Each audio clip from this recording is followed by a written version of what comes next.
Kalau akan datang kepada kalian ponakan saya namanya Muhammad, orang itu pendusta, jangan dipercaya.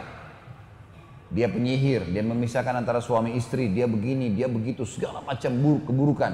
Dan kalau kalian menerima dia, pasti akan kacau negeri kalian sebagaimana kami kacau. Sekarang kami ribut, kami begini, kami tidak tenang dan segala macam hal.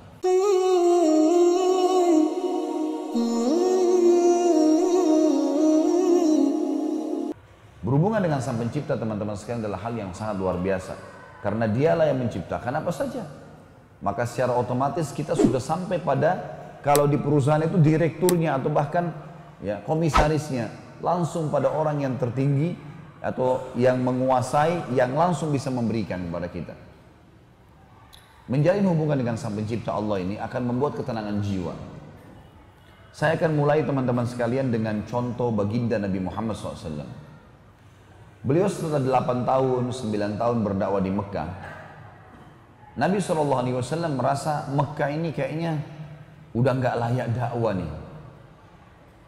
Selama hampir 8 tahun berdakwah, 9 tahun berdakwah di Mekah, subhanallah, tidak ada yang beriman kepada Nabi SAW kecuali 153 orang. 83 orang hijrah ke negeri Ethiopia, ke Habasyah, tinggal di sana, dipimpin oleh Ja'far bin Abi Thalib radhiyallahu anhu, dan yang tinggal bersama Nabi SAW di Mekah 69-70 orang sama beliau. 8 tahun, 9 tahun berdakwah.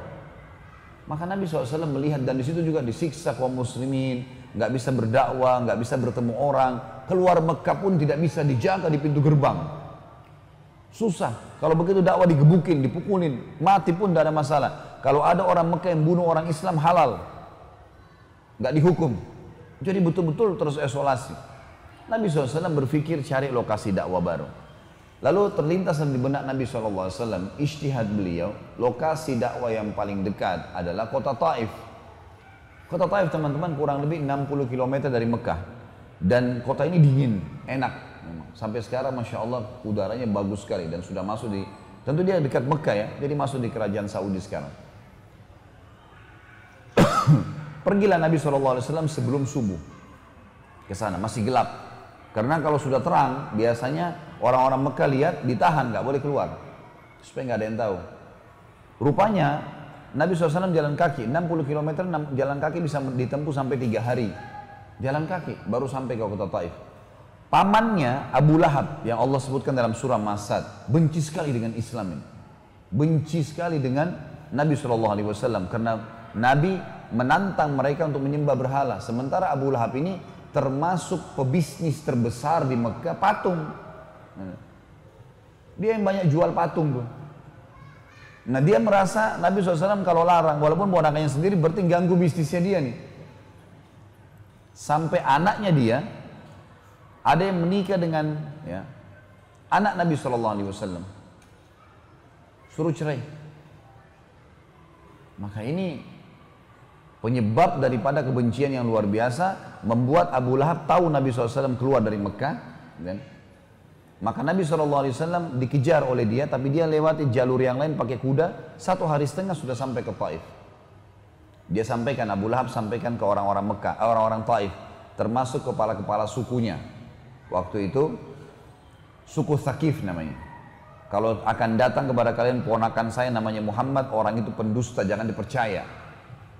Dia penyihir, dia memisahkan antara suami istri, dia begini, dia begitu, segala macam keburukan. Dan kalau kalian menerima dia, pasti akan kacau negeri kalian sebagaimana kami kacau. Sekarang kami ribut, kami begini, kami tidak tenang dan segala macam hal. Nabi SAW waktu tiba di sana, teman-teman sekalian, tiba di Taif, begitu datangi kepala sukunya, spontan penolakan, langsung tidak mau menerima. Karena ada informasi dari Abu Lahab tadi, nggak mau menerima. Lalu kata Nabi SAW, baiklah, kalau kalian tidak mau terima, izinkan saya berdakwah ke kaum kalian. Enggak, kata mereka, nggak boleh sama sekali. Kalau kamu berdakwah, kalau kau berdakwah ke mereka, maka kau akan ngacoin semuanya. Maka kami usir kamu keluar dari Taif. Nabi SAW pun akhirnya coba merayu, tidak bisa.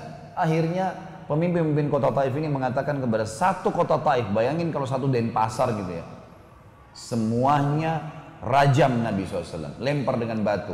Tapi bukan badannya, kakinya. Setiap Nabi SAW angkat kaki kanan, misalnya kaki kanannya yang dilempari SAW. Kaki yang mulia, kakinya Nabi dilemparin, berdarah-darah. Turun kaki kanan, kaki kiri diangkat, kaki kiri yang dilemparin. Sampai semuanya penuh dengan darah nih. Nabi SAW terus jalan, karena kalau beliau diam, malah nanti bisa mati terajam gitu. Dan dakwah akhirnya terhadang. Maka jalanlah. Nabi SAW sampai di pintu gerbang kota Taif, sudah keluar, mereka tutup pintu gerbang, lalu Nabi SAW terjatuh duduk dalam kondisi sakit luar biasa, panas matahari, terik keringatan. Dalam kondisi seperti ini, dakwah di Mekah ditolak, dakwah di Taif ditolak, jalan sendirian tidak ada pembela, dilemparin, dirajam. Beliau berusaha datang ke bawah sebuah pohon, teman-teman sekalian. Lalu Nabi SAW mengucapkan kalimat, ini saksi bahasan kita. Kata Nabi SAW, ya Allah, kemana engkau akan arahkan kakiku? Ke sebuah kota kah? Mekah, yang menolak dakwah, atau ke kota ini, Taif, yang melempariku seperti ini, atau ke satu masa depan yang aku belum tahu ya Allah. Tetapi kalau seandainya ya Allah, semua ini tidak membuatmu atau tidak merusak hubunganku denganmu, maka aku tidak peduli ya Allah. Tetap aku akan berdakwah, aku akan sampaikan agama ini selama memang ini tidak merusak hubungan denganmu. Allah Subhanahu wa ta'ala langsung memberikan jawaban kepada Nabi SAW. Pada saat itu datang Jibril alaihissalam. Lalu Jibril berkata, hai Muhammad, aku telah diutus oleh Tuhanmu datang khusus untuk menjawab keluhanmu tadi. Dan di sebelahku ini ada malaikat penjaga gunung, tugasnya ngurus gunung seluruh muka bumi ini. Dia kepalanya nih, pimpinan malaikat pengurus gunung seluruh bumi. Kau tinggal titahkan hai Muhammad, kalau kau mau perintahkan saja dia, maka dia akan satukan semua gunung Mekah dengan gunung Taif. Jadi teman-teman kalau naik mobil dari Mekah ke Taif ini gunung semua, gunung batu. Kota Taif itu ada di atas gunung gitu, dingin dia. Dia akan satukan antara gunung-gunung Mekah sama gunung Taif, sehingga dua kota ini habis dalam sejarah dunia. Nggak ada lagi Mekah sama Taif nih. Dan dakwamu tetap akan tersebar. Pasti akan tersebar apa yang kau sampaikan. Ini agamanya Allah. Atau kamu bersabar, dakwahin mereka dan agamamu juga akan tersebar. Allah berikan jawaban. Maka kata Nabi SAW, saya bersabar. Semoga saja dari kota ini, ditunduk kota Taif, dari kota ini Allah mengeluarkan dari keturunan mereka yang beriman kepadanya. Subhanallah, doa Nabi SAW mustajab nih, diterima sama Allah.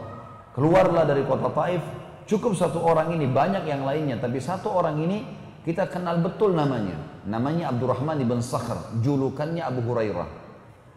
Abdurrahman ibn Sakhr namanya beliau. Abu Hurairah diambil dari kata-kata hirrah yang berarti kucing, karena Abu Hurairah suka pelihara kucing. Nama dia Abdurrahman ibn Sakhr. Keluar dari kota Taif itu tadi dan beriman kepada Nabi SAW dan menjadi perawi hadis terbanyak. Ini juga termasuk kasih sayangnya Nabi SAW kepada umat manusia. Beliau tidak, kalau beliau itu hari minta dihancurin semua. Tapi akhirnya tidak jadi hancur.